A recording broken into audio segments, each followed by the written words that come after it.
What's going on team? Welcome to Biceps and Mindset. Aujourd'hui, on se retrouve sur un angle de télésiège. Si vous avez accès à la vidéo, je suis avec Fabien aujourd'hui. On est chez lui dans son jardin. On a littéralement, on s'est posé sur un banc. Il me fait, on va pas être trop près. Je trouve c'est cool. On dirait qu'on est dans un télésiège. Tu vois, tu viens, tu poses ton truc. Moi, étant de Chambéry, c'est mon truc. Je connais. Hein. Et aujourd'hui, on va se faire un petit épisode. C'est le dernier jour où je suis sur Bordeaux. Merci encore Fab de m'héberger aujourd'hui. Dans le canapé. Dans le canapé, dehors, on est bien. Ça va quoi? Ça va très bien, merci. Ouais. Et ben aujourd'hui, on va discuter de plusieurs trucs. C'est bien parce qu'avec Fabien, c'est un catch-up. On ne s'est pas vu depuis longtemps. Donc, on a fait 3 jours ensemble là. Mais il y a plein de trucs qui ont évolué. Il a des projets à l'étranger et ça, c'est fun. On va discuter aussi un peu entraînement parce qu'il y a des trucs fun aussi, des trucs nouveaux que moi-même, je ne connaissais même pas. Des trucs sur lesquels on va un petit peu décortiquer. On va essayer de comprendre à quoi ça peut nous servir et si pour toi, potentiellement, ça aurait une pertinence. Et plein d'autres trucs, quoi. Donc allons-y, Fabien. Et allons-y. Du coup, Fab, quoi de neuf? Là, en ce moment, depuis la dernière fois qu'on s'est vu, déjà, pour les gens qui ne te connaissent pas, parce que tu as déjà apparu sur le podcast une fois, ça fait il y a un an. Super longtemps, ouais, on avait fait ça en Zoom, en fait, parce qu'on n'était pas l'un à côté de l'autre. Et là, c'est une des... en fait, c'est con, mais je suis venu que 2 fois à Bordeaux, et c'est 2 fois que je suis venu chez toi. Ouais. Il y a 4 ans, et cette année. Donc rapidement, qui es-tu si quelqu'un ne sait pas trop ce que tu fais aujourd'hui? Qui je suis? Alors en gros, moi je suis un ancien rider BMX Pro, freestyle, donc blessé partout, côté droit bien. Surtout. J'ai commencé comme ça la muscu en 2015 à peu près. Je me suis mis au CrossFit en 2019 et depuis CrossFit à fond, un petit peu moins dernièrement à cause de ce genou toujours qui me fait mal. Et à côté de ça, comme Quentin, un peu passionné par la photo, la vidéo, tout ça. Donc c'est un peu mon job aussi à côté. Et coach sportif depuis 2019, diplômé 2019. J'ai commencé le CrossFit en étant diplômé coach à peu près, à la même époque. Ouais, exact. Ouais, c'était quand j'étais venu chez toi en 2019, c'est là où on commençait un peu tous les deux le CrossFit. Je me souviens, on était allés s'entraîner là-bas. Ouais, c'était cool.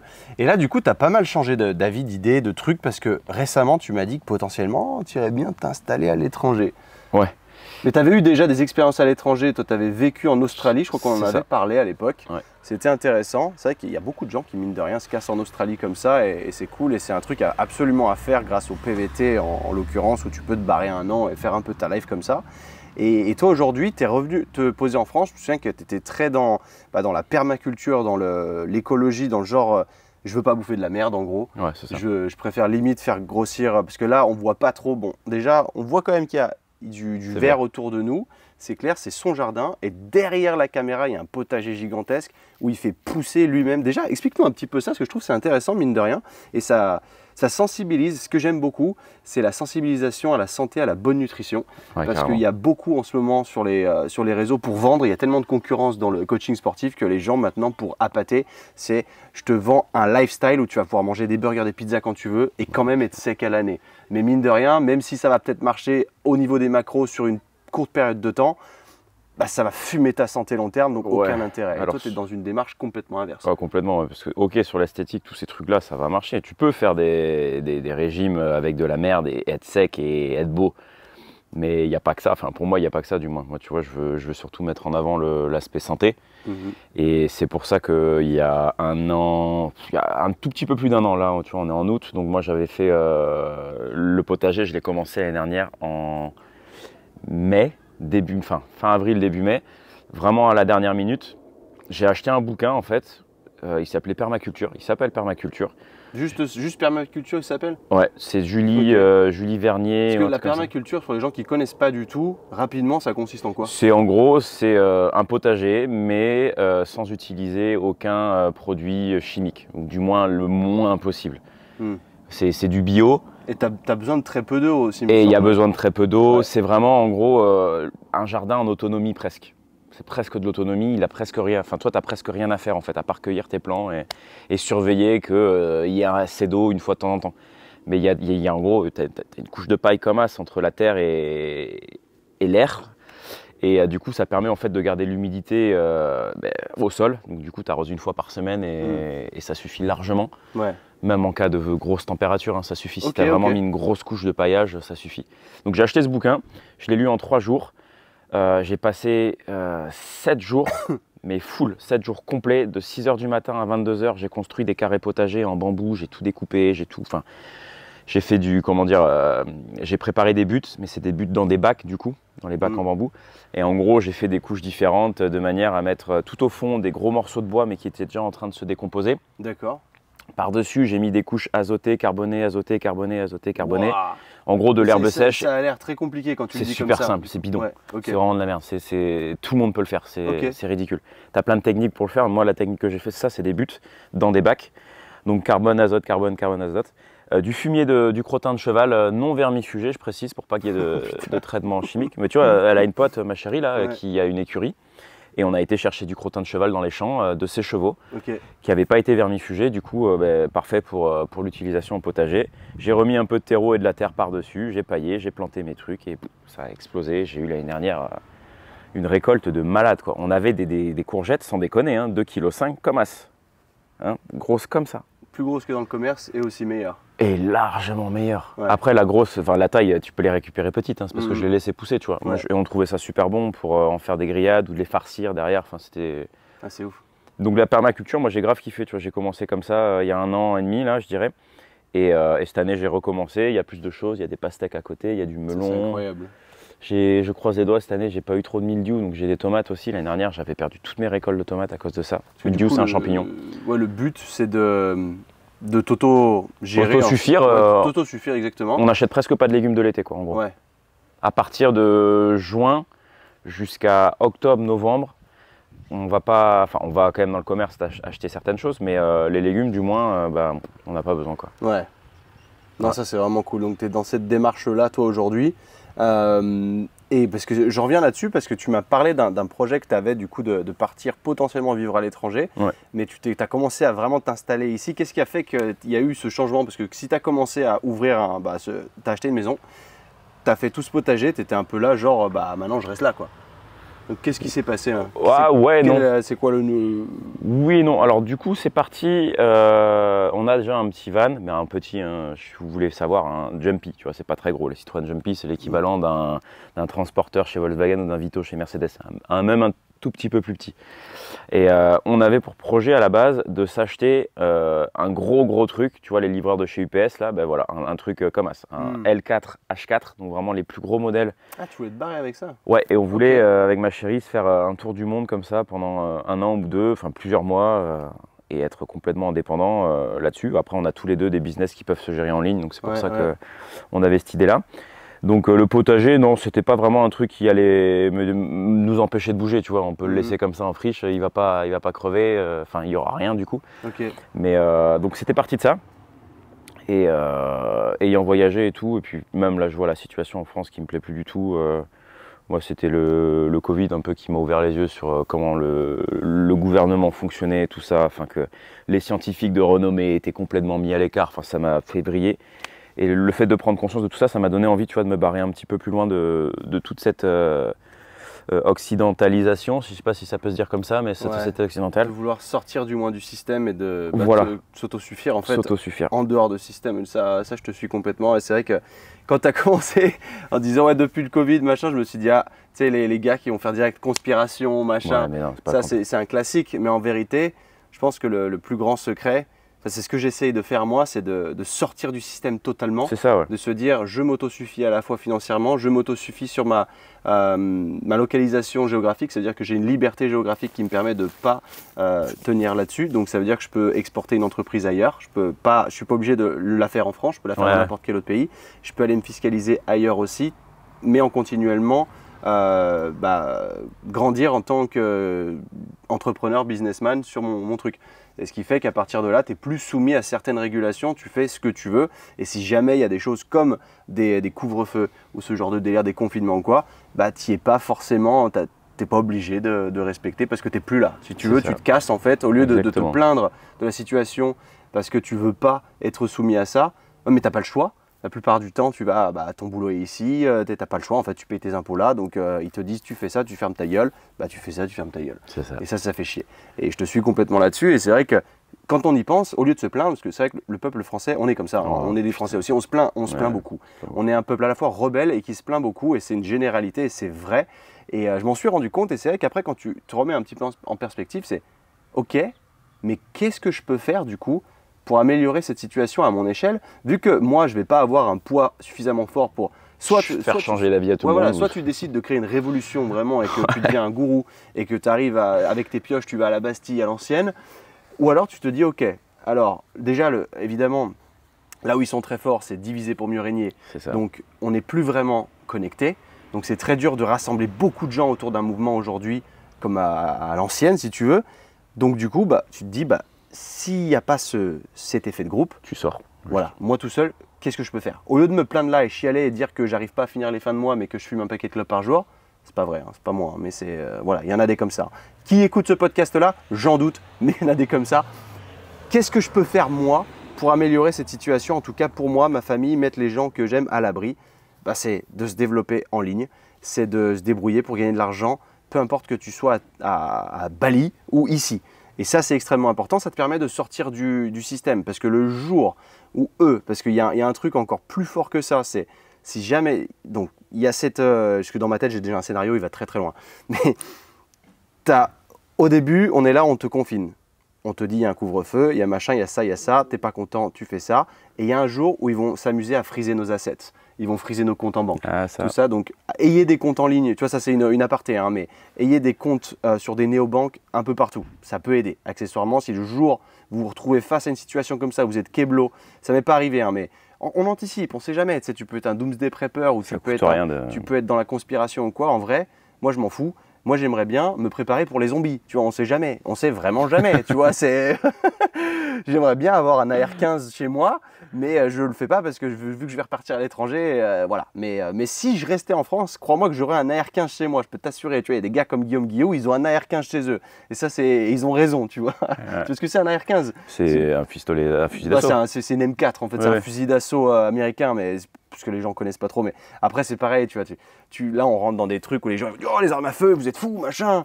Moi on sait jamais, on sait jamais, on sait jamais, parce que quand je vois ce qui se passe à Annecy, que tu as un mec avec un couteau parce qu'Annecy c'est à côté de chez moi en plus, tu sais, qui a planté un peu des bébés partout, personne n'a le droit d'avoir d'arme à feu. Par contre lui il avait un couteau, mais lui il aurait pu avoir une arme à feu, il s'en bat les couilles, il respecte pas la loi.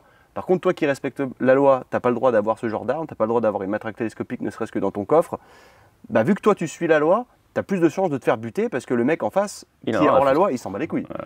Donc clairement, lui peut se balader avec une arme à feu, comme ce qui s'est passé à Nice il y a quelques années. Ouais. Bref, tu vois, je suis parti très loin, mais c'est tout ça pour dire, en gros, il faut quand même penser à sa petite gueule, mine de rien, et se dire comment moi je me mets à l'abri plutôt que de me plaindre en attendant que mon salaire il prenne 5% par an. S'il prend 5% par an, que l'inflation s'arrête, parce que ça ne s'arrêtera pas. Donc c'est vrai que, bon, je suis parti un peu loin là, mais... non, mais je t'écoute. Mais je pense que ça suit ta réflexion, t'en as plein le cul et que tu veux te barrer. C'est ça, exactement. Donc je te laisse poursuivre là-dessus du coup. Ouais, du coup, qu'est-ce que je disais? Que je voulais me barrer, que là... je veux me barrer, des égouts. Non, mais en gros, j'essaye de développer mon business en ligne, du coup, là, depuis un petit moment. Enfin, j'ai été, pour ceux qui... Je ne l'ai pas précisé tout à l'heure quand je me suis présenté, mais j'ai fait de la télé-réalité il y a 7 ans, 2016. Ouais, diffusé 2017. On en avait parlé dans l'épisode. Ouais, voilà. Bon, bref, ça m'avait suivi, ça m'avait fait grimper sur les réseaux. J'avais chopé un partenariat avec Foodspring, avec qui je travaillais jusqu'en fin mars dernier. Et il s'avère du coup que ça s'est arrêté, vu que je l'ai dit, fin mars. Et j'avais des revenus qui étaient corrects tous les mois avec eux. Et du coup, c'était un peu en mode, j'en fais pas plus parce qu'au final, ça me suffit pour vivre. Tu vois, ça me suffisait pour payer mes factures, mon crédit de la maison, tout ça. Donc bon, je me prenais pas trop la tête. Sauf que là, ça s'est arrêté en mars et je me suis dit, merde. Qu'est-ce que je peux faire du coup? Si je fais rien, la maison, je vais plus pouvoir payer le crédit, etc. Il faut savoir aussi une chose, c'est que depuis que je suis jeune, j'ai jamais été, j'ai toujours été indépendant, j'ai jamais galéré. Mes parents, ils sont un milliard ils s'inquiètent énormément. Ma mère, surtout, qui s'inquiète beaucoup. Comment tu vas faire? Comment tu vas faire pour c'est un classique ça. Quand tu es entrepreneur, c'est un classique. Il n'y a pas la sécurité, c'est une génération au-dessus de la nôtre qui n'a pas l'habitude de l'entrepreneuriat et qui, du coup, elle préférait te voir dans une grande entreprise. Comme ça, tu es tranquille. C'est ça, mais elle oublie que depuis 13 ans, je suis complètement indépendant, tu vois. Ouais. Et que j'ai rarement eu besoin de leur demander. Ou alors c'était juste pour une semaine, le temps que je sois payé de ma facture et c'est tout, quoi. Mais ouais, non, je suis autonome depuis bon 10-12 ans là. Et du coup, ça me suffit largement pour vivre. Mais bon, là, il fallait que je rebondisse. Du coup, j'ai rebondi. J'ai rejoint un réseau dont je t'ai parlé, là, que Keegan a créé. Keegan Smith, c'est un Australien. Pour faire un rapide portrait, il a été entraîneur d'équipe de rugby à haut niveau. NRL, ouais. Voilà, il a fait aussi du mentorat. Donc je sais pas, bon, il est très connu, hein, Ben Patrick, Knee Over Toes Guy. Ouais, le Knees Over Toes, exact. Ouais, j'en ai déjà un peu parlé, je crois, dans le podcast, il y a déjà bien longtemps. Le mec qui était vraiment spécialisé dans la rééducation des genoux aux États-Unis. Et c'est des gars avec qui, enfin en tout cas Knees Over Toes, moi perso j'ai connecté avec, toi aussi à l'époque, quand il n'était pas très connu. Aujourd'hui il y a combien? 2 millions c'était? 2 millions. 2 millions d'abonnés, ouais, incroyable. 2 millions d'abonnés. Keegan est un des gars justement avec qui il bosse. Moi je le connais pas personnellement, mais toi oui, du coup tu as rejoint son réseau. Voilà, en gros Keegan c'est la personne qui a mentoré Ben Patrick pour développer ce business, qui aujourd'hui génère $1 million par mois. Solide. Ben Patrick. Donc voilà, et Keegan en gros il a voulu créer ce réseau là d'entrepreneurs, je dirais, qui ont au moins tous en commun le sport en base de la pyramide, je dirais, c'est le sport, notre point commun à tous. Ouais. Après, on a tous des entrepreneuriats différents. Il y en a qui sont plus dans la santé, il y en a qui sont plus dans le sport, d'autres dans la méditation, d'autres dans les énergies sexuelles, comme je te disais. Ah ouais, lui, là. Mais ça cartonne, hein, lui et sa meuf. Tu m'étonnes, ça cartonne. Bah, surtout qu'il a un OnlyFans à côté. Mais, ouais, voilà. Mais ça, c'est le truc, l'aparté. C'est quoi son message en gros? Mets ton trou de balle à. Non, il n'y a pas que ça, il y a tout un truc autour. Moi, j'ai pas creusé, tu vois, je suis pas au courant de. Comme ça, et tu te mets à poil et tu te fais brûler le fion au soleil et ça t'aiderait d'un point de vue fitness, mental, spirituel. Enfin bref, c'est un truc qu'il faut creuser. Hein. Moi, je suis pas.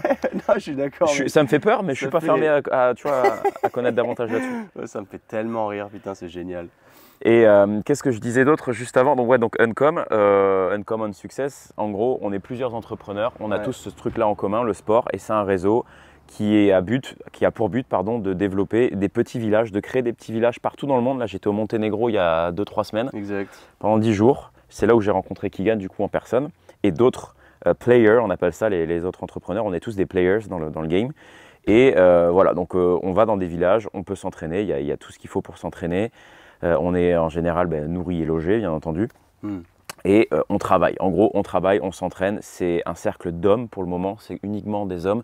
Une sorte de petite retraite masculine pour pouvoir vraiment être focus, aucune distraction du quotidien. On sort un peu du quotidien et on focus à fond, travail, sport, mindset, etc. Enfin, c'est super enrichissant. C'est ça pour y aller, tu vois. Donc, est-ce que c'est un stage au Monténégro qui était de telle date à telle date où tu peux y aller toute l'année? Il y a des gars qui se baladent là-bas. En gros, c'est ça. Tu as accès quand tu veux.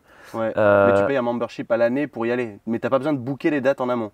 Il faut prévenir quand même quand est-ce que tu vas du coup, parce qu'il n'y a pas encore celui tu vois de Monténégro, il est encore au stade très primaire. Déjà la culture là-bas c'est pas du tout la même qu'ici. Les ouvriers tu vois, ils sont pas à mode 6h du matin, 18h à fond à travailler. Non, ils font un petit peu par-ci, un peu par-là, ils vont boire un coup, ils vont boire une bière, enfin tu vois. c'est très chill. Et ils n'ont pas du tout la même norme de la beauté et de, tu vois, quand un bâtiment est fini, c'est beau, tu vois, j'en reviendrai après à Bali, mais tu vois, c'est un truc très classe. Monténégro, pour l'instant, c'est très très primaire. Mais enfin, l'esprit y était du moins, donc moi, c'est ça que j'ai kiffé. Et donc voilà, donc Uncom, ils veulent créer des petis villages, et puis en gros, c'est un réseau, tu peux échanger, tu as des calls tous les jours avec qui tu veux, tu prends des rendez-vous, tu as des formations en ligne. Enfin, pour moi, ça m'enrichit énormément. Je trouve ce réseau super super cool. C'est un membership à payer à l'année qui va faire que augmenter parce qu'ils se rendent compte qu'ils gagnent que plus il augmente, mieux ça marche. Ouais, bien sûr. Et c'est vrai que ça, c'est une réalité. Hein. On parlait sur le coaching ou autre. Plus tu payes cher, plus tu es investi dans le truc. Parce que plus tu y accordes de la valeur. Et du coup, plus tu vas donner le maximum de toi-même pour. C'est pour ça que quand tu veux un programme fitness, entre guillemets, et que tu es prêt à y mettre 50 balles, tu sais pertinemment que potentiellement, tu ne vas même pas le faire. C'est ça. Ça m'est arrivé à l'époque d'ailleurs d'acheter des programmes à 50 balles. Que j'ai jamais... Qui peuvent être très bien. Mais que j'ai même pas ouvert. Ouais. C'est à ce point-là, quoi. C'est... Ouais. Et donc du coup, tu vois, par exemple, moi, il y a un an, ça coûtait 100 balles. J'y avais pas été. Je me dis, ouais, bon... Ça coûtait 100 balles par an? Ouais, c'était un tout petit truc. Ouais. Ah ouais. Et ça, c'est les players. Et maintenant, il a créé l'offre Pro Players. Donc, tu as plus d'accès, tu as plus de choses, tu as accès à plus de contenu, je dirais. Et les Pro Players, du coup, ils payent $2000 à l'année. Donc ça, c'est le prix. Enfin, jusqu'à là, dernièrement, où c'est passé à 5000. C'est ouf, hein. Et, c'est tellement subjectif. et moi, franchement, le fait d'avoir mis cet argent, ça m'a tellement poussé, ça m'a mis un coup de pied au cul. Et je me suis tellement investi dans le projet qu'aujourd'hui, bah, tu vois, j'ai un nouveau truc qui voit le jour. Là, je me suis intéressé aux travaux de Thibaudeau, là, où il y en a plein qui doivent le connaître. Il s'appelle Christian Thibaudeau, ouais, okay. C'est un coach de renommée internationale dans la force, tout ça. Body Force, un ancien haltérophile, un Québécois. Alors Québécois ou Canadien, il parle français et anglais. C'est Québécois, ça, je ne sais plus si c'est Québécois ou Canadien. Bah, c'est pareil, Québec c'est une province du Canada. Oui, c'est vrai. Mais ouais, il est originaire du... c'est pas... Oui, ok, pardon. Pardon pour mon manque de culture. Donc ouais, c'est un mec qui a développé une méthodologie d'entraînement. Il s'est inspiré beaucoup des travaux de Charles Poliquin. Et il a créé du coup le neurotyping à son échelle. Donc il a poussé un peu plus le truc que Charles. Et en gros, il a défini qu'il y avait 5 neurotypes, 5 types de neurologiques, je dirais, et qui fonctionnent tous d'une manière différente. Et les types neurologiques, en gros, on va les déterminer en fonction de leurs neurotransmetteurs, de l'activité des neurotransmetteurs, et principalement de 6. Donc la dopamine, l'adrénaline, glutamate, acétylcholine et les 2 inhibiteurs principaux, sérotonine et GABA. Et en fonction de ces activités neurologiques, de ces neurotransmetteurs, tu peux déterminer ton activité du coup et ton neurotype. Et en gros, chaque neurotype, il y en a 5 du coup. Il y a le 1A, 1B, 2A, 2B et neurotype 3.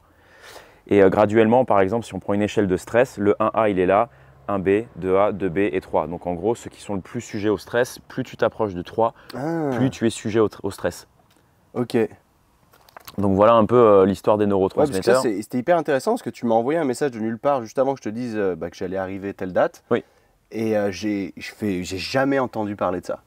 Et pourtant, tu vois, c'est quand même assez connu. Mais enfin, c'est connu, ça devrait être plus connu, je dirais. Ça a le mérite d'être plus connu. Mais c'est vrai qu'en France, du moins, je connais pas grand monde. C'est une espèce d'individualisation, surtout pour connaître ton client potentiellement quand tu es coach. Exactement. C'est surtout pour les coachs. Comment est-ce que lui réagit? Et c'est vrai que c'est assez impressionnant parce que tu m'as envoyé un questionnaire derrière qui est relativement long, qui te pose des questions. Bon, après, c'est simple à répondre. Hein. C'est oui, non, un peu. En gros, j'ai créé le questionnaire, tu as 4 étapes de réponse. Pas du tout, un peu, oui et vraiment beaucoup. Carrément, voilà, en gros. Et à travers ça te donne à la fin et puis c'est marrant parce que c'est des questions auxquelles moi je m'attendais pas du tout à répondre. Il y a des questions un peu cheloues, genre est-ce que ta tub rétrécit pendant que tu t'entraînes? Alors ça, je savais même pas. Mais visiblement, c'est quelque chose de fréquent, comme tu me disais. C'est ça qui est marrant, mais en fait, ça t'apprend à...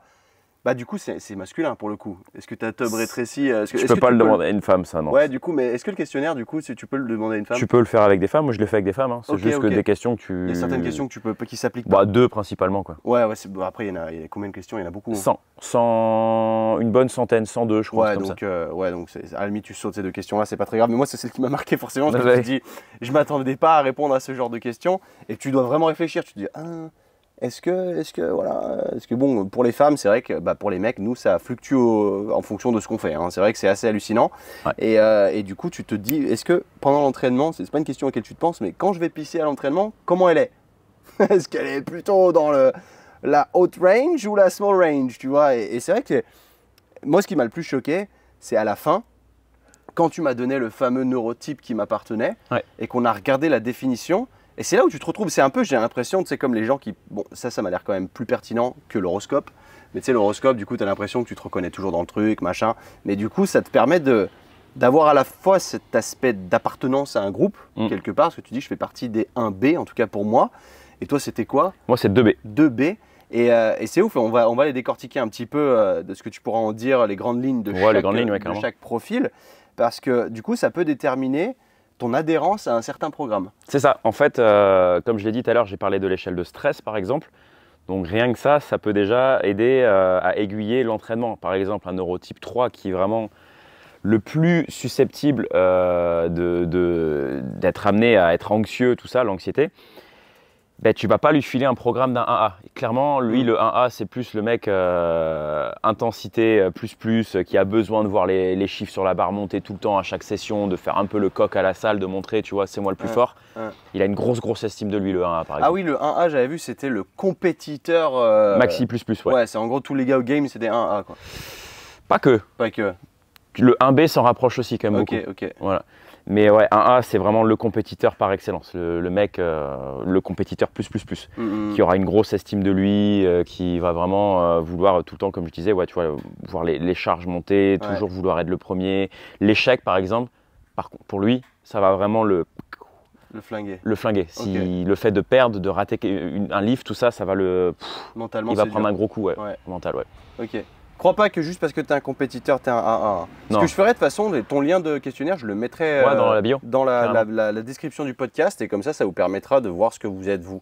Mais toi aujourd'hui, c'est quand même un process qui est manuel dans le sens où tu reçois tous les scores. Voilà, donc si vous faites le test, que Quentin mettra en dessous, écrivez-moi sur Instagram, c'est Fabien Loaek. Ouais, mais sinon, si tout en bas, tu demandes l'adresse mail. Il y a le mail. Comme ça, tu peux répondre. Ouais, mais je sais pas des fois si c'est quelqu'un de Uncom ou machin. Je préfère le faire par Insta. C'est plus simple pour moi. Et je peux faire un vocal. Enfin, je préfère. Ok. Et comme c'est cool. Ouais. Donc envoyez-moi un message sur Insta. Je réponds à tout le monde. Les deux mondes, compagnie, je m'en fous, je réponds. Donc voilà pour le questionnaire. Et en gros, est-ce que je fais les grandes lignes du coup, ça que tu voulais que Ouais, en fait, tu parlais du 1A, donc qui était extrêmement compétiteur, ou alors dès qu'il rate un truc, il est dans le mal. Et tu avais quelque chose à rajouter sur ce profil-là? Alors ouais, il peut gérer donc une très grosse intensité d'entraînement. Oui, c'était surtout ça. Du coup, d'aller sur le côté entraînement pratique, voilà. Ce qu'il est en mesure d'encaisser. Intensité. Ce qui, dans les grandes lignes, va préférer. Parce qu'évidemment, tu as la description du profil, mais il y a potentiellement, il y a des choses qui ne vont pas te coller à toi. Mais dans les grandes lignes, il y a des chances que si on définit clairement que ton profil c'est un 1A, ça va être plus facile derrière de te motiver avec un certain type de programme qu'autre chose. Ouais, donc donc il y a l'aspect performance qui va être optimisé si tu as un programme qui suit ton neurotype. Mais il y a également ce qu'il vient de dire, l'aspect mental, l'aspect, je sais pas comment on dit ça en français, le bien-être mental, comment tu dirais ça, garder la motivation, un terme pour dire ça, y a ça optimiser et la tolérance au stress, non, c'était les gens qui, parce que tout en bas est 1, 2, 3, et le 3 c'est ceux qui tiennent pas. Qui tiennent beaucoup moins bien au stress. Ouais, au stress. La tolérance au stress. C'est ceux qui font plus de cortisol, bon bref, en gros, tu optimises ta performance si tu fais un programme adapté à ton neurotype et tu optimises aussi ta santé mentale. Tu vas pas cracher, tu vas pas faire une dépression, etc. Ça t'aide à ça, à garder la motivation, etc. Ouais, du coup, l'adhérence au programme. Complètement. Ouais, en gros, tu vas lire ton programme le jour J, tu vas faire putain, j'ai trop envie d'y aller. C'est pas un truc, oh non, j'ai pas envie, tu vois. Ça va t'enlever ce phénomène-là que tu peux avoir, par exemple, si tu suis des programmes que tu achètes en ligne, tu sais, des trucs complètement généraux, prise de masse, ça va marcher très très bien pour certains et pour d'autres par contre ça va pas du tout marcher. C'est ça que tu peux en fait gagner avec le neurotyping, c'est que tu es sûr d'avoir un truc qui est optimisé pour toi, pour ton neurotype. Et au-delà de ça, après, moi ce que je vais créer aussi, c'est de l'individualisation en fonction des longueurs de segments. Donc si tu as des bras courts, des bras longs, des jambes longues, etc.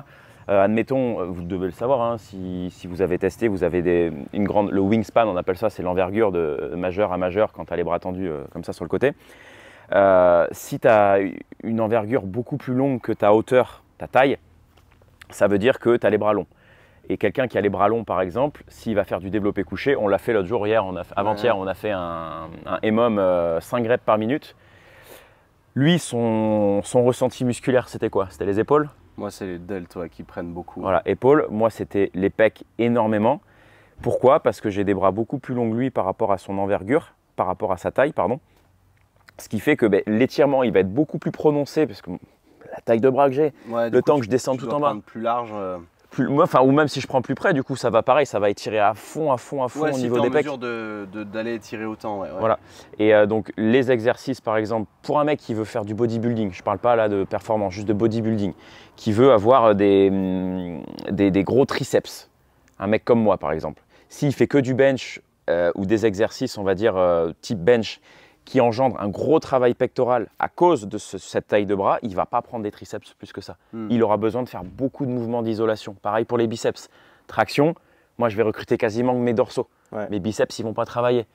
Donc c'est ça l'intérêt que je vais faire derrière avec l'individualisation via les neurotypes et l'individualisation via les segments, longueur de segment. Ok, donc ouais, vachement poussé, mais du coup, bah, tu peux pas ouvrir 50 places, quoi. Là, là, non. C'est du extrêmement pointu. Ou alors, je crée un programme général. Donc là, j'ai commencé à créer des programmes généraux pour chaque neurotype. Ouais, voilà. Okay. Mais je pourrais aussi créer, je le ferai pas tout de suite parce que ça me demande énormément de temps, mais créer une sorte. Qui reviennent. Ouais, ça revient. Ouais. Une sorte d'algorithme, tu vois, qui va me permettre, quand la personne va répondre au questionnaire, de rentrer ses mesures et qu'en gros, ça prenne les exercices pour les gens qui ont des bras longs, admettons la personne a des bras longs, et que ça crée le programme autour de ça. Tu vois. Ça, c'est mon goal dans quelques années, je dirais, ce serait vraiment d'arriver à automatiser ça. C'est intéressant, hein, parce que c'est vrai que, mine de rien, je m'étais retrouvé, parce que moi, je suis 1B. Donc le 1B, les grandes lignes, c'était C'est le natural lifter, le mec qui va être le Explosivité, ouais. Ouais, c'est le mec, l'athlète naturel qui va le performer le plus en restant naturel, en gros. Ouais. Parce qu'il a des prédispositions de malade. Il est à la fois donc il est très, très sensible à la dopamine. Donc ce qui va faire qu'il aura un peu le même aspect que le 1A sur comment dire, la self-esteem, l'estime de soi qui sera assez élevée. Et l'esprit compétition, il l'aura aussi. Et par contre, il y a une chose qui va le différencier du 1A, c'est qu'il y aura son inhibiteur principal, ce sera surtout la sérotonine. Donc il aura besoin de plus de variations que le 1A dans son entraînement. Voilà. Ça, c'était vraiment pertinent parce que, en plus, c'est ouf parce que, bon, évidemment, à chaque fois qu'on te dit, bah, toi, t'es comme ça, t'écoutes. Et t'écoutes comme un ouf, t'es genre, oh putain, ça me connaît trop bien. Ouais. C'est incroyable.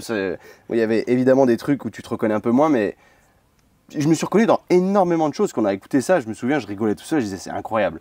Et au final, c'est là où je me suis rendu compte que, bah, à la fois, bah, pourquoi est-ce que je kiffe autant le foot américain, parce que c'est de l'explosivité, ce genre d'exercice où tu développes ton vertical jump, ce genre de truc, et pourquoi est-ce que le bodybuilding me fait chier en fait. Ouais. Et c'était ça, parce que quand j'ai fait des séances full bodybuilding, où j'en ai eu fait par le passé, parce que j'ai un peu tout testé, c'était les endroits où j'étais le moins motivé, où je me faisais le plus chier et que j'avais jamais envie de recommencer, je voulais vite changer de routine. Ouais, je comprends. Et c'est ouf, c'est vrai que tu as des gens qui au contraire ont l'adhérence à des programmes long terme qui vont rester 1 an sur le même truc et ça va pas les faire chier, mais t'es pas un 1B quoi. Ouais, non, clairement. 1B, après, donc le 1B, autre chose que j'ai pas dit non plus, c'est le niveau d'acétylcholine qui est assez élevé, du coup, ce qui lui offre une facilité pour apprendre. Ah oui, l'apprentissage, ouais. L'apprentissage qui va être assez rapide, tu vois, lui, il a jamais jonglé. Hier, il a pris mes 3 balles. Et ouais, j'étais pas dégueu, mais je suis pas. Ouais. Non, mais quand même. Mais ça m'a impressionné. Ouais, il a réussi à faire 15-20 lancers comme ça en l'espace de 5-10 minutes, tu vois. Alors que certaines personnes, d'autres neurotypes, vont devoir pratiquer, poser, refaire un nombre de fois incalculable avant de réussir à faire ce qu'il a fait en 5 minutes. Et ouais, ça, c'est dû justement au niveau d'acétylcholine qui sont assez hauts pour les neurotypes 1B. C'est intéressant, regarde lui là. Il y a des moustiques de partout. Mais ils vont pas te piquer, t'inquiète avec le. On a mis du spray parce que en vrai j'ai des boutons partout. Regarde, t'as vu ma cuisse là déjà. Incroyable. Et donc acétylcholine plus, qu'est-ce que ça leur fait faire? C'est des multitasks. Ils peuvent être bons. Alors je dis pas que tous les neurotypes 1B vont l'être, mais ils peuvent être bons à faire plusieurs choses à la fois. Par exemple, travailler sur l'ordinateur tout en regardant la télévision et en écoutant quelqu'un qui parle à côté. Exemple. Ouais, il parlait de ça, mais tu vois, ça mine de rien, en ayant lu des bouquins un peu justement sur The One Thing, par exemple, tu vois, targeter vraiment sur un truc, c'est que je me dis que le multitasking efficace, ça n'existe pas vraiment. Efficace. Mais potentiellement, tu es un peu plus à l'aise avec ça qu'une autre personne qui arriverait vraiment pas du tout à suivre. Ma chérie, elle est 2A, elle par exemple. Ouais. Donc je vais venir là-dessus après, mais le 2A c'est la variante. Ah, les aléas du direct. Désolé gars, on a fait une mini coupure parce que ma caméra a surchauffé et parce que malencontreusement, j'ai pas fait gaffe, mais je filmais en 4K et c'est vrai que pour les podcasts, le 4K ça chauffe un peu vite et c'est mon erreur. D'habitude, je filme toujours en 1080.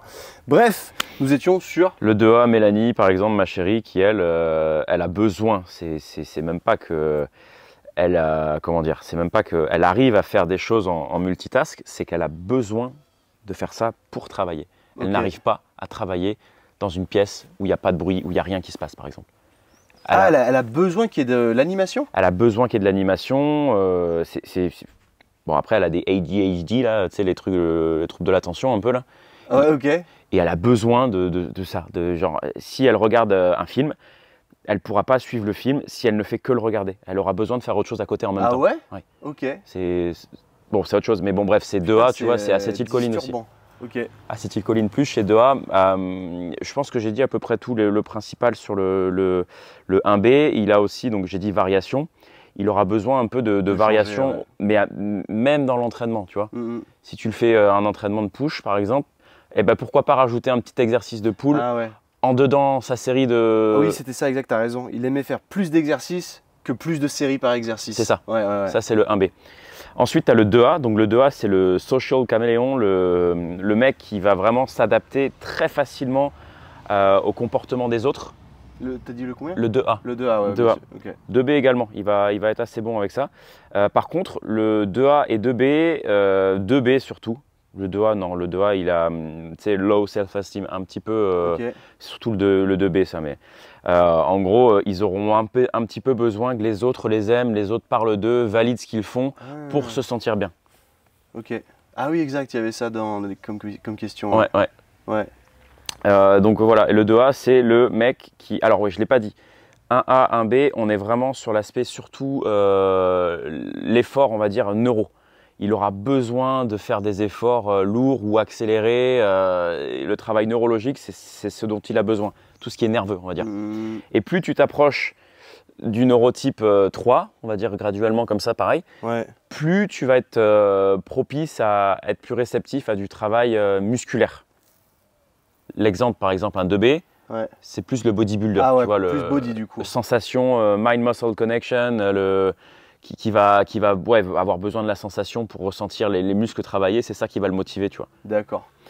Donc le 2A, il est juste entre les deux, tu as 1A, 1B avant, 2B et 3 derrière, et bien lui, c'est le mec ou la femme qui aura besoin de ça et de ça. Il va être très bon à ça, il va être très bon à ça, mais s'il fait que ça ou s'il fait que ça, il va perdre sa motivation, il va péter un câble et il va déprimer, il va pas être content, tu vois. Donc le 2A, c'est le caméléon, il a besoin de tout. Le mot pour le définir, c'est variation. Qu'est-ce que je peux dire d'autre sur le 2B? Ensuite, je l'ai dit, c'est le… Parce que 2B, c'est toi. Ouais, c'est plus moi le 2B du coup. Plus body du coup. Body, après j'adore tout ce qui est travail haltéro, tout ça, mais je vais avoir plus de mal à performer dans ce type de travail qui sera très nerveux. Je peux, mais quelque chose qui va me faire progresser, moi, ce sera plus de prendre en masse. En gros, le 1A, 1B, ils vont devenir bigger by getting stronger. Donc ce qui les rend forts va les faire prendre en masse, alors que moi, vice-versa, c'est l'inverse complet. Cet hiver, l'exemple, j'ai pris 10 kilos cet hiver sur la balance, mes perfs, elles ont explosé. Ce qui va me rendre plus fort, c'est le fait de prendre en masse, en quelque sorte. Et si ça fait sens. Ouais, j'essaye de trouver un peu de sens là-dedans. Je vois ce que tu veux dire, dans le sens où toi, tu as focalisé d'abord sur prendre du poids pour devenir plus fort. Et eux… qu'un mec, il est là, genre, ils font même pas attention à ça. C'est j'essaye de devenir plus fort. Et c'est comme ça qu'ils prennent, ils vont prendre en masse comme ça. Sans faire du volume, du 10 fois 10 ou ce genre de truc, tu vois. Ils vont prendre en masse en se tenant à faire du 5, 4, 3 reps. Quand de manière complètement rationnelle, de se dire…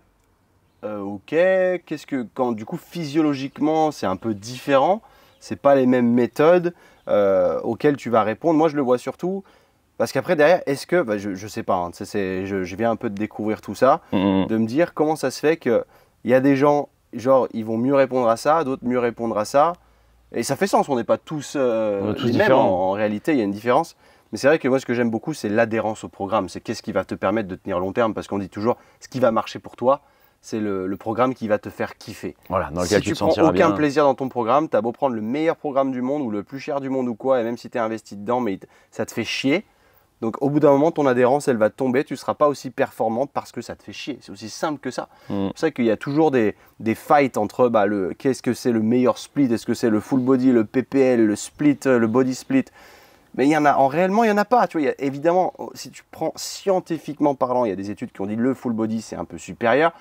Mais ton adhérence au programme, si le full body, t'aimes pas ça, si ça te casse les couilles, tu seras nul là-dessus et tu performeras plus sur un body, comment t'appelles ça, un body split.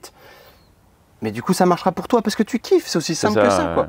C'est pour ça qu'il y a des débats qui n'ont même pas lieu d'être. Et à l'époque, j'avais fait une vidéo sur full body vs split il y a longtemps, en montrant plutôt des facts, des faits plus scientifiques, dans le sens où là-dessus, il y a plus de résultats. Sur le body split, vu que la fréquence d'entraînement est faible, où tu vas faire le chest une seule fois par semaine, bah, il faut, pour optimiser ça, vaut mieux te charger. Oui. C'est une réalité, tu vois. Et après, je me fais lyncher, des gens qui s'entraînent comme ça depuis toujours. Lynchez-moi pas, en fait, vous n'avez pas compris. Enfin, de toute façon, les mecs qui me lynchent, ils n'écoutent pas le podcast, en l'occurrence. C'est souvent, c'est moche à dire, mais c'est souvent des mecs qui ne savent pas écrire, qui ont une syntaxe dégueulasse, et bref. Mais du coup, c'est juste que vous qui faites le body split, faites du body split. C'est aussi simple que ça. Et une chose aussi, ouais, donc il agit un peu là-dessus, là. Enfin, tu viens de parler de ça. Sur le split, l'entraînement, tout ça, comment le faire? Ben, c'est vrai qu'en fonction du neurotype, justement, il y a des préférences et des méthodes qui vont mieux fonctionner pour tel ou tel neurotype. Ça fait sens pour le coup. Tu vois, par exemple, là, je suis en train de travailler sur j'ai quasiment terminé le neurotype 1A, le programme général, là, que je vais release d'ici quelques semaines, moi. Et donc celui-ci, par exemple, il va mieux travailler sur comment dire, push-pull leg. Ouais, ok. Par exemple. Tu vois, c'est une méthode qui va... Parce que tu vas pouvoir faire des mouvements qui sont quand même plutôt polyarticulaires avec lui. Ouais. Il ne va pas faire d'exercice d'isolation. Ouais, ou alors les seuls exercices d'isolation qu'il va faire, c'est avec des charges libres. Il va presque pas utiliser de machine, tu vois. Sans quoi ça l'emmerde, quoi. C'est ça, sans quoi ça l'emmerde. Comme moi. Le neurotype 2B, il va pouvoir par contre partir plus sur un truc un peu plus split type bodybuilding, tu vois. Ouais. Donc, et aussi, il y a le volume d'entraînement, le nombre d'entraînements, on va dire, par semaine qui ne sera pas le même en fonction des neurotypes. Ok. Un neurotype 1A, ça peut s'entraîner 6 fois par semaine sans souci.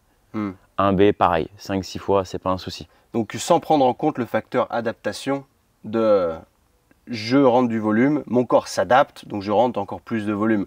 De base, ces gens-là, ils peuvent en faire un peu plus. Ils en ont besoin surtout. C'est surtout qu'ils en ont besoin. Ok. À moins qu'ils fassent un sport à côté. Si tu es, je sais pas, un rugbyman ou un mec qui fait du foot US, tout ça, tu as déjà un entraînement à côté. Donc tu vas pas faire 6 entraînements en plus de renfort, force, body, tu vois. Mais il peut tolérer une intensité et un volume d'entraînement quand même conséquent. Supérieur. Qu'un neurotype 3 qui, lui, en général, sauf athlètes confirmés qui se connaissent et qui connaissent les limites de leur corps, qui savent s'écouter et faire stop quand le corps montre des signes, 4 fois par semaine, c'est déjà beaucoup pour un neurotype 3. Tu vois. Enfin, limite 3, ça suffirait. Donc le neurotype 3, globalement, c'est quoi? Ouais, donc j'étais sur le 2A, j'ai fait le 2B rapidement, Mind-Muscle Connection, c'est celui qui va être beaucoup, le 2B, hein, je dis, qui va être beaucoup dirigé par les sensations, les émotions. C'est un peu le sentimental, tu vois, et c'est un peu le good guy et le good girl, tu vois, le mec qui va plaire à tout le monde, tu vois, qui va savoir s'adapter aussi assez facilement au comportement des autres. Pareil, le 2A et 2B aussi, ils ont une capacité à lire dans les gens. Parce qu'ils ont besoin de cette attention que les gens leur donnent pour se sentir bien, et moi je le sens. Hein. D'accord. Mais à chaque fois, hein, j'ai besoin d'être pas le centre de l'attention, mais presque, tu vois. Et on aurait pu penser que, tu vois, c'est peut-être parce que je suis fils unique. Mais je pense que c'est surtout cet aspect-là sur les neurotransmetteurs, là, principalement, tu vois, le glutamate qui fait que j'ai ce sentiment d'avoir besoin d'exister et qu'on me dise c'est bien ce que tu fais. J'ai peur de prendre des risques aussi souvent, tu vois, même avant le podcast, tu vois, je t'ai dit, est-ce que je serais vraiment apte à en parler? Ouais, c'est vrai que typique. Tu chies un peu dessus là-dessus. Après, tu n'as peut-être pas l'habitude le podcast, c'est si, un peu c'est cool. One shot, c'est de se dire, ouais, je vois ce que tu veux dire. Mais moi, ce qui m'intrigue beaucoup, c'est, vu que je connais encore rien et je vais continuer à creuser, c'est de se dire que des réactions comme ça peuvent venir de réactions chimiques, en fait, au-delà de quelle est ta personnalité. Ouais. C'était un peu programmé comme ça déjà de base. Un petit peu, ouais. Et après, tu peux évidemment améliorer certains signes de ta vie et c'est tout ce en quoi consiste le développement personnel. Voilà, on ne démarre pas tous du même point. On a des prédispositions à devenir comme ça, ou à être comme ça ou comme ça. Et on peut changer. Mais de base, ouais, c'est ça qui est intéressant. On peut changer. Alors, je ne sais pas si on peut vraiment changer ces facteurs chimiques. La chose que tu peux changer, c'est ta réaction face à une situation. Ouais. Tu peux peut-être réagir différemment aujourd'hui que tu aurais réagi à une situation qui te serait arrivée auparavant. Mais la sensation, le truc que ça t'aura procuré quand la chose se sera passée, ça restera plus ou moins la même. C'est toi qui auras adapté ta façon de réagir à cette situation, tu vois. C'est vrai, c'est vrai. C'est ce qui fait qu'on est tous uniques aussi et qu'on a des prédispositions de départ. On peut tous évoluer, mais on devient... Ouais, tu peux devenir la meilleure version de toi-même. Ça ne veut pas dire que tu seras la meilleure version du monde, quoi, en fait. C'est ça. Ouais. Et donc neurotype 3 pour terminer, Ouais. c'est donc celui qui aura besoin de beaucoup de structure, de contrôle. C'est un peu le perfectionniste, le mec qui va faire, qui va pas se lasser, il aura une routine, il va la faire tout le temps. Tu vois, c'est le genre de mec qui va kiffer faire son foam roller au début du cours et qui va tout le temps le faire, qui va jamais se dire « Oh, j'ai pas envie aujourd'hui, j'ai la flemme, c'est chiant, ça me fait rien ». Non, c'est le mec qui va faire vraiment beaucoup de précautions, qui va faire très attention à tous ces petits détails, qui aura une routine d'étirement, qui va la respecter, que ça va jamais le saouler de le faire. Tu vois, il va se dire « Oh non, j'ai la flemme aujourd'hui ». Non, il va s'y tenir. Il a une structure, il a besoin de ce structure. Et c'est celui qui va par contre faire le plus de cortisol. Donc surentraînement, ça va le faire perdre tous ses gains, tu vois. Oh putain. Voilà. Et c'est le plus anxieux. C'est celui qui est le plus affecté par le facteur aléatoire. Ouais. Il faut que sa vie elle soit millimétrée. S'il y a un truc qui va se passer et que c'était pas prévu, ça va être la personne qui va être la moins à l'aise qui va perdre tous ses moyens là-dessus. Qui va perdre ses moyens, voilà. Et en gros, il a, si on parle d'exciteur, je ne sais pas si c'est comme ça, excitator en anglais, en gros, tu as les neurotransmetteurs qui excitent et ceux qui inhibent. Et bien, par exemple, lui, c'est typique, il aura des inhibiteurs qui seront très bas, une activité d'inhibiteurs qui sont très bas, alors que les exciteurs seront plutôt hauts. Ce qui va faire que c'est ça qui va faire en fait qu'il sera très anxieux et qui va être le moins facile avec des situations. Lui, c'est un mec, du coup, il lui faut absolument être structuré. Il peut faire le même programme tout le temps. Tant que c'est structuré, c'est pas grave. Voilà, il va être très bon techniquement, hein, mais c'est juste qu'il va, le moto-learning, il va être très long, tu vois.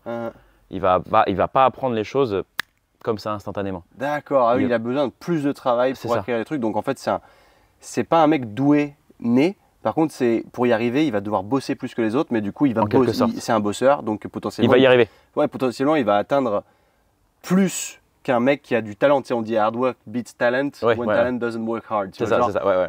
Ok, donc c'est l'underdog, genre qui travaille plus que les autres, quoi. C'est ça. Besoin, en tout cas, qui a besoin, mais pas spécialement en volume, parce qu'il peut cracher, parce que trop de cortisol et du coup, il perd tous ses gains, tu vois. Ouais, c'est super intéressant. Et donc, il y a plein. Après, il y a pas que ça, tu vois, ça, j'ai pas encore creusé là-dessus, mais il y a aussi l'aspect, toi, tu as regardé un petit peu, nutritionnel. C'est que chaque neurotype réagit différemment à… Ouais, ça c'est ouf. Il y a des alimentations, par exemple, keto, qui vont mieux marcher avec certains neurotypes. Lui, par exemple, le low carb, ça lui va très bien. Ouais, mais ça, à ma grande surprise. C'est ça qui m'a choqué. C'est de me remettre en question, parce que j'ai toujours l'habitude de faire du moderate high carbs, mais à chaque fois que je fais un high carb meal, je suis dans le gouffre. Je suis pas bien. Et c'est vrai que là, chez toi, on a fait beaucoup de low carbs, avec beaucoup de viande et beaucoup de légumes et de fruits, et je me sens mieux. Et je trouvais ça bizarre. Je me suis dit, putain, c'est chelou.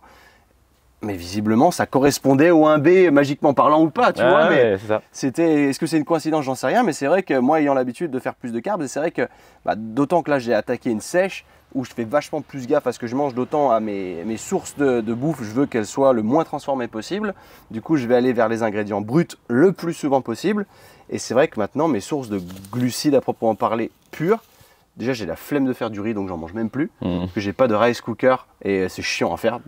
Les pâtes, j'en mange plus. Et en fait, je fais presque très souvent des patates ou des patates douces.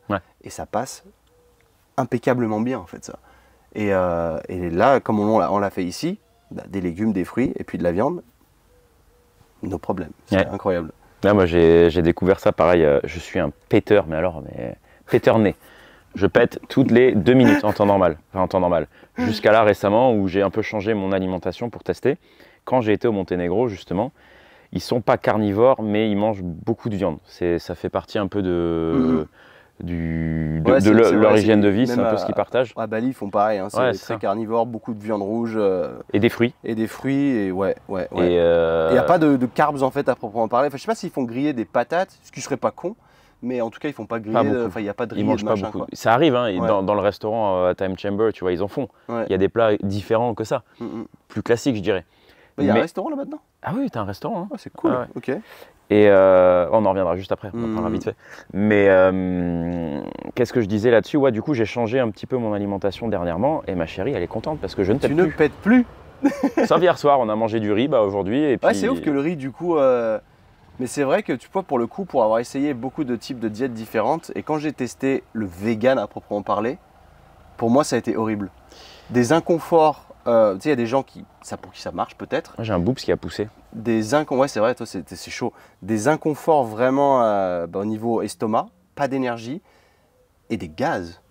Oh, des gaz tout le temps. J'étais, mais putain. Et pour moi, c'est vrai que la diète plus low carbs en l'occurrence, avec de la viande, des œufs, tout ça, pour moi, c'est beaucoup plus adapté. En tout cas, je le trouve. Ouais, moi aussi. C'est vrai qu'il y a toujours des débats, encore une fois, entre le véganisme, tout ça. Vous faites ce que vous voulez en fait. Il faut trouver vraiment le truc qui vous fit et qui vous donne pas d'inconfort au niveau du bide. Après que vous soyez vegan pour la cause animale, bien vous en fasse et c'est vos convictions personnelles. Il faut juste pas les forcer aux autres. Mais derrière, essayez au-delà qu'on vous dise, parce que ce que j'aime pas, c'est les comparaisons de diète du genre ça c'est mieux pour la santé, ça c'est mieux pour la santé. Non, c'est en fonction de toi en fait. Ouais, il y a vraiment des trucs qui fonctionnent très très bien juste pour toi ou pas, que ce soit du high carbs, low carbs, keto, high fats. Paléo, ce que tu veux, il y a des trucs qui marchent mieux pour toi et d'autres qui vont te rendre inconfortable. Et c'est vrai que j'en ai testé énormément.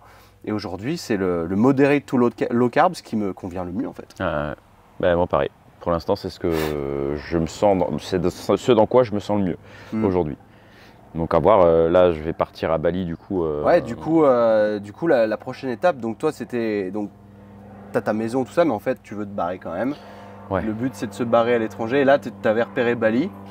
En fait j'ai repéré Bali dans le sens où ça fait partie de Uncommon Success. Ouais, parce que là-bas il y a le Bali Time Chamber. Voilà, et c'est Nico, The Motion Guy, si vous ne suivez pas, un malade du calisthénique, il est très très fort. Ouais, qui a ouvert ça et ça fait partie du réseau Uncommon Success du coup. Exactement, enfin plus ou moins. Ouais. C'est Keegan qui l'a motivé à créer ce village parce qu'à la base il voulait juste faire un lodge et le faire du Airbnb avec. Et Keegan l'a motivé, lui a dit pourquoi tu n'essaierais pas de faire un village et d'en faire un business, oui c'est un business, mais d'en faire un lieu pour que les hommes puissent se retrouver, faire une retraite, travailler, s'entraîner tous ensemble, bouffer de la viande. C'est vrai que c'est cool, hein. Il y a eu ce pivot il n'y a pas très longtemps, parce qu'avant c'était le Munduk Lodge, un truc comme ça, c'était juste un hôtel, Et là c'est vraiment cool ce qu'il en a fait.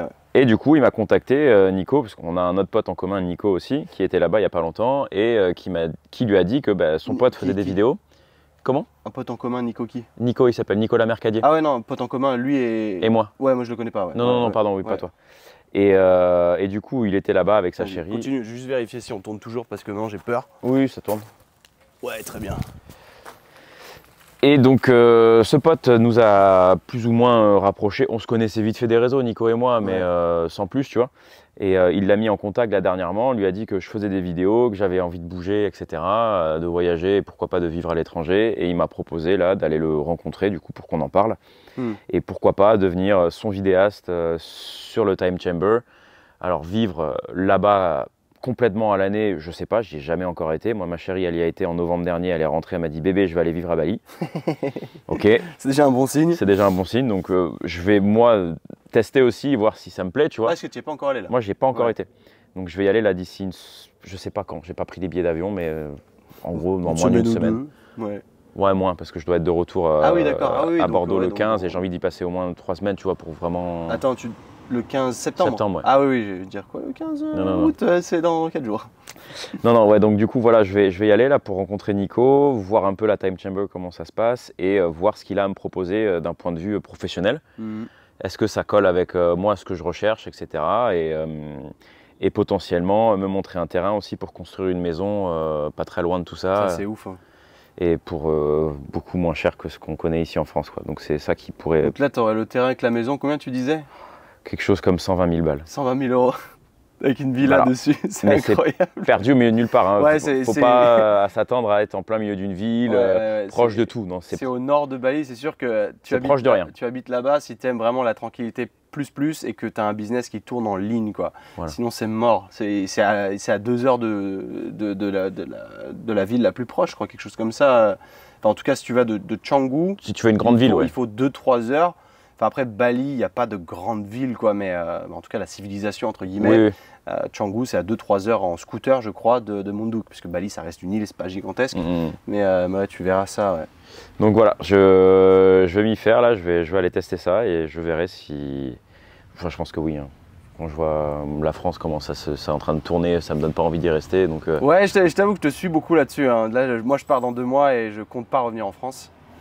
Et je vois que tu prends un peu ce chemin-là et j'ai vu que tu te débattais, hein, parce que tu as des réels qui commencent à être impactants et qui révèlent, enfin c'est des réalités, hein. Moi ça me parle évidemment. Et là, tu t'es fait traiter de grossophobe, je crois. Ouais. Alors un grossophobe c'est quoi? C'est quelqu'un qui aime pas les gros. Alors ophobe, en théorie, c'est Qui a peur? qui a peur. Oui, qui a peur, ouais. Tu vois, il y a l'arachnophobe, etc. Oui, c'est vrai, c'est peur, ouais, pardon. Mais c'est des peurs normalement, c'est comme les homophobes. Alors tu as peur des homosexuels ou tu as peur des gros. Non, j'en ai pas peur. Non, mais je pense que c'est surtout des termes inventés. Ouais, pour faire... Parce que bon, l'homophobie, il y a des gens qui aiment pas les homosexuels. Bon, c'est dommage. Ça, par contre, c'est de l'intolérance. Ouais, ça c'est con, je trouve. C'est dommage, parce que vous soyez gay ou quoi, vous faites ce que vous voulez. Vraiment, Oui. on s'en fout. Hein. Chacun fait sa life. Mais les grossophobes. Après, bon, moi, ça me fait trop rire, ça, en fait, parce que même en anglais, ça existe maintenant aux États-Unis, la fatphobie, tu vois. C'est les gars, calmez-vous, putain, calmez-vous. Non, moi je dis juste qu'en gros, c'est pas normal d'accepter. C'est ça que j'ai du mal avec la société, c'est qu'elle essaye de nous vendre, tu vois, l'acceptance Ouais, d'être. l'acceptation de n'importe. Enfin, peu importe comme t'es, accepte-toi comme tu es. Alors oui, ça a du bien pour le mental des gens, tu vois, Ouais. pour se sentir mieux, mais il faut pas que ce soit un échappatoire et y rester en fait. Bah je trouve que ça ne te pousse pas dans le challenge. C'est ça que je trouve un ça peu te dommage. plaît, Voilà. ça te pousse à te complaire dans. Moi, j'appelle ça de la médiocrité, mais après, c'est péjoratif. Tout de suite, ça fait mal de se dire, ah, c'est médiocre.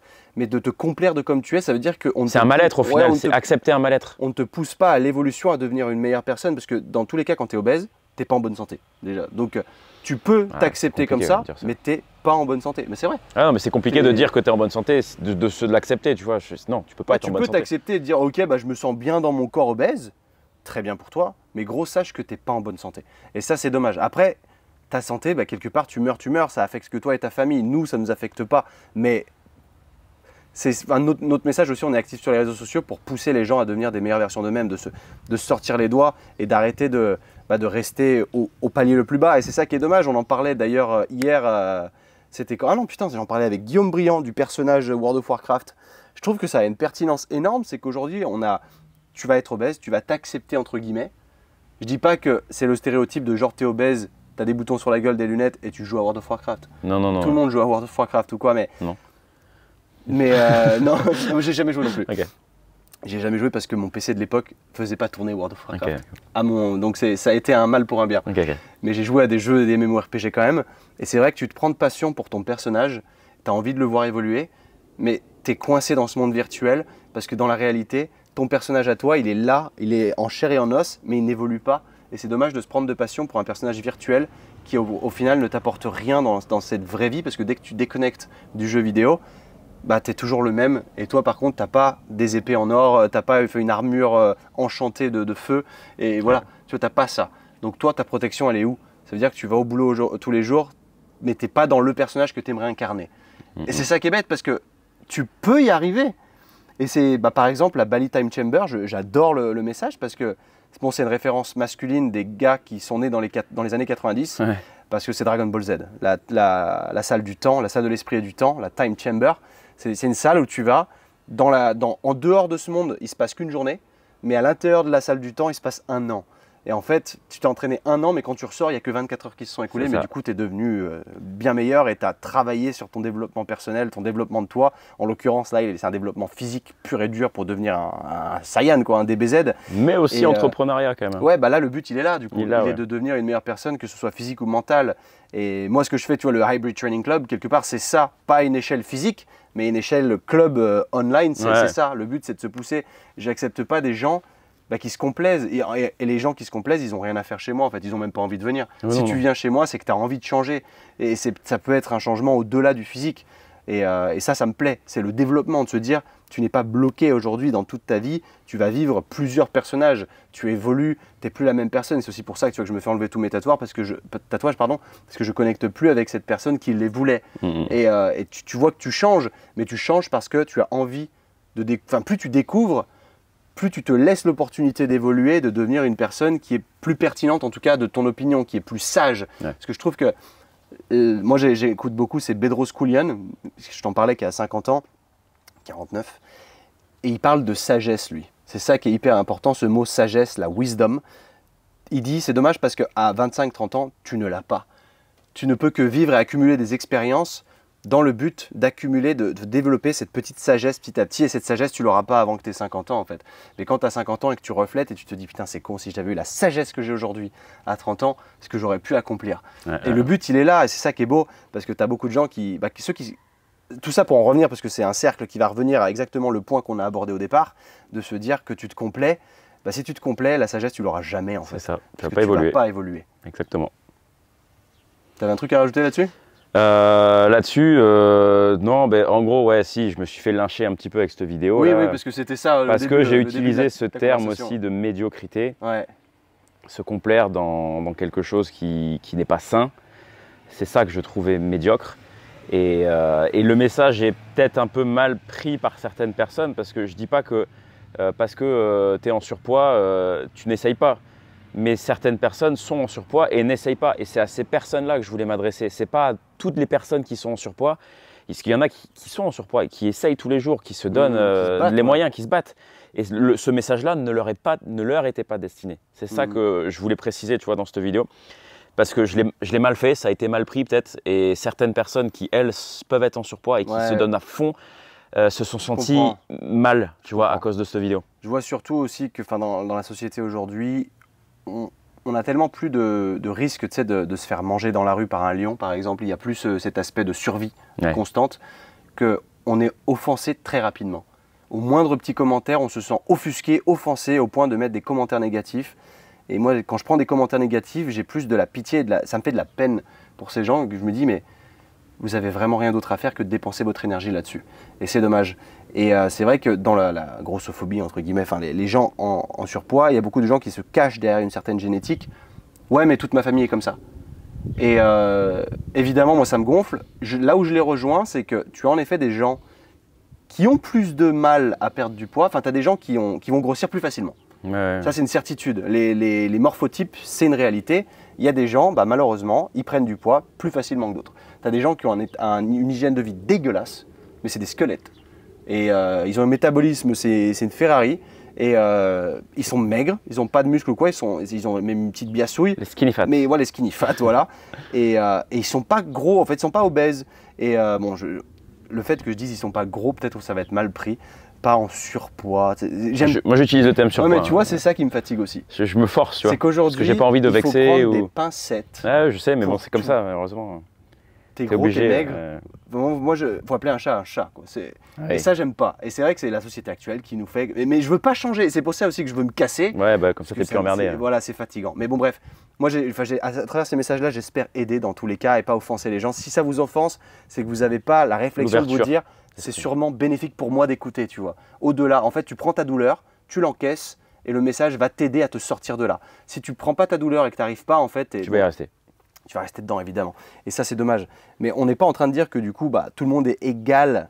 Tous les gens sont égaux à ce niveau-là. Évidemment, il y a des gens qui galèrent. Mais moi, quand je fais faire mes courses, je suis curieux et je regarde les paniers de tout le monde. Ouais, j'adore faire ça aussi. J'aime bien faire ça. Et des fois, je vois des familles en surpoids, des familles complètes. Et malheureusement, quand tu es né dans une famille en surpoids, c'est ton nouveau standard. Tu te dis, mes parents sont, entre guillemets, gros, je vais être gros. Ouais. Et tu l'acceptes de bout en blanc comme ça. Et c'est dommage, parce qu'il faut te sortir de ça. C'est comme les gens qui sont dans des relations toxiques ou quoi, et qui ont ce nouveau standard. C'est comme ça qu'on est heureux. Mais tu les sors de ça, tu les mets avec quelqu'un de sain, et tu fais... En fait, je revis, c'était pas ça. Et là, c'est pareil. Tu prends un mec obèse, tu le mets dans une famille de sportifs, et là, il va dire, oh putain, en fait, c'est vraiment pas comme ça. Ouais. Et c'est ça, j'aime beaucoup l'émission Le Biggest Loser aux États-Unis, parce qu'ils ont des coachs, genre ils avaient Steve Cook à une période, moi je rêverais d'être coach là-dedans. Parce que les mecs, je les mettrais face à face avec leur réalité, mais je donnerais tout, je donnerais ma sueur et mon sang pour leur faire accomplir leur objectif. Parce que c'est des gens qui se sont rendus compte en fait, c'est pas normal d'être comme ça. Je peux faire vachement mieux que ça. Et du coup, ils vont te montrer leur willpower et ils vont y arriver. Et puis toi, ça va te motiver aussi. Et j'adore ça. J'adore voir des transformations, des mecs qui sont obèses et qui deviennent minces. Et là, tu te dis, putain, t'as bossé. Tu l'as voulu, t'as arrêté d'accepter cette médiocrité parce que ça l'est et tu t'es sorti les doigts, putain de merde. Et ça, c'est bon. Et c'est vrai que quand je tombe sur ces fameux caddies, ça fait peur. Les familles obèses, entre guillemets, ou surpoids, ce que vous voulez, ils ont généralement des litres de coca, de la merde en fait, surtout du grignotage. C'est ça que je vois beaucoup de gâteaux, c'est les gâteaux, le grignotage. Les petits princes. En vrai, c'est le plus gros des pièges. Si vous voulez déjà faire un minimum d'efforts, tout ce qui est grignotage, vous oubliez. Le fait de ne pas grignoter de saloperie, vu qu'il n'y en a pas quand vous êtes chez vous, ça va déjà vous rendre la vie plus facile. Ça va être dur au début, évidemment, c'est une certaine torture parce que vous avez l'habitude Mais là, il n'y aura pas la tentation, elle ne sera pas là parce qu'elle n'est pas présente. Donc tu peux pas, quand tu t'ennuies, ouvrir un placard et défoncer un paquet de chips. C'est ça. Et après, le mieux, c'est avoir une activité, quoi. Parce que là, tu vois, je parlais aussi des neurotypes tout à l'heure. Ouais. C'est très, on va dire, inspiration, entraînement, on va dire, bodybuilding et compagnie, entraînement plus musculation, je dirais. Ouais. Enfin, préparation physique. Ouais, oui, c'est général. Ça a été pensé pour ça, ouais. Voilà, mais à côté, c'est vrai que j'en ai pas parlé, mais pour moi, le NEAT, la zone 2, le travail basse intensité, ça doit faire partie de votre quotidien. Vous êtes fait pour bouger, pour mouvoir, en fait. Et ça, c'est un message que je veux passer, c'est marcher, en fait. Prenez les escaliers, allez pas vous casser les pieds à appuyer sur un putain de bouton pour prendre l'ascenseur, pour faire un étage ou deux, tu vois. Même 10 étages, putain, mais marcher, ça va pas vous tuer. Ça va vous faire du bien, ça va vous faire augmenter votre dépense calorique. Vous allez brûler plus en faisant pas grand-chose. Et le fait de faire ça toute la journée, de vraiment, tu vois, avoir des habitudes comme ça où tu vas être dans le mouvement, bah, ça va te faire que du bien, en fait. C'est vrai, ça. Au mental et à ton corps, surtout. C'est un bon message parce que tu vois, je me rends compte, moi j'habite au 4e étage, du coup je prends l'ascenseur. Je le prends jamais, moi. Mais c'est pas con parce que, et après quand ma voiture elle est au -2, donc il y a 6 étages. Mais je vais pas perdre de temps que de prendre l'ascenseur, je veux dire, enfin que de prendre les escaliers, pardon, en réalité c'est mieux. Mais moi, parce que souvent je taille mes voisins, parce que j'ai des voisins qui prennent l'ascenseur pour 1 ou 2 étages. Ouais. Et ça m'en fout. Et je regarde, je fais putain, vous me cassez les pieds, quoi, vous êtes vraiment des branlots. Mais à mon échelle, ça devrait. Je devrais prendre les escaliers aussi. Je devrais prendre les escaliers aussi en vrai. Là-dessus, pour le coup, je suis qu'une merde. Tu vois, je devrais. Mais c'est vrai, bon, sauf si tu es apprêté pour sortir, tu veux pas aller transpirer dans 6 étages. Mais. Oui, ou que tu as un gros, des 4 sacs de course. Voilà, exactement. Mais la plupart du temps, je devrais prendre l'escalier. Et ça, c'est une réalité. Moi, c'est un challenge, tu vois. J'adore. Ouais, t'as raison. Et à l'époque où, tu vois, quand j'ai emménagé à Valencia, le premier appart que j'ai pris, j'avais 4 étages à pied, il n'y avait pas d'ascenseur. Donc, course ou pas course. Ouais. Mais c'était un supplice. Hein. C'était vraiment, putain, fait chier parce que les étages, ils étaient rudes. Mais on le faisait, tu vois, et c'était, putain, c'était le jeu. En vrai, c'est au plus t'es facilité, au plus tu vas prendre la easy route parce qu'elle est tellement facile d'accès. Ouais. T'appuies sur un bouton, t'as les portes qui s'ouvrent, t'appuies sur un autre bouton, t'es déjà au 4e. Ah, c'est vrai, hein, mais encore une fois, ça pousse à la sédentarité alors qu'on est des nomades. Ça. Et tu vois, moi, par exemple, un exemple aussi, je fais un petit, on va faire vite hein, parce que je sais après t'as ton Blablacar, mais un exemple, tu vois, qui me fait encore penser au neurotype, là. Je suis à la gare Montparnasse, par exemple, à Paris. J'ai 3 valises. Tu vois, depuis le métro jusqu'en haut, jusqu'au hall principal de la gare, tu as des escalators. Ouais. Ou alors, tu as des putains de longs escaliers, là. Tu t'es fait ça avec tes 3 valises? Eh bien, moi, je pense que c'est neurotype. J'ai envie de montrer aux gens que je suis fort et de dire, tiens, putain, ouais, lui, il est fort, tu vois. Okay, mais je pense que c'est lié à ça aussi, tu vois. Besoin de reconnaissance, ouais, je pense. Et du coup, à chaque fois que, je sais pas, j'ai besoin de me prouver aux autres que regardez ce que je sais faire, tu vois. Ouais, ok. Je pense que c'est lié aussi. Tu vois, je suis en train de voir ça. Ah, il y a peut-être un peu de ça.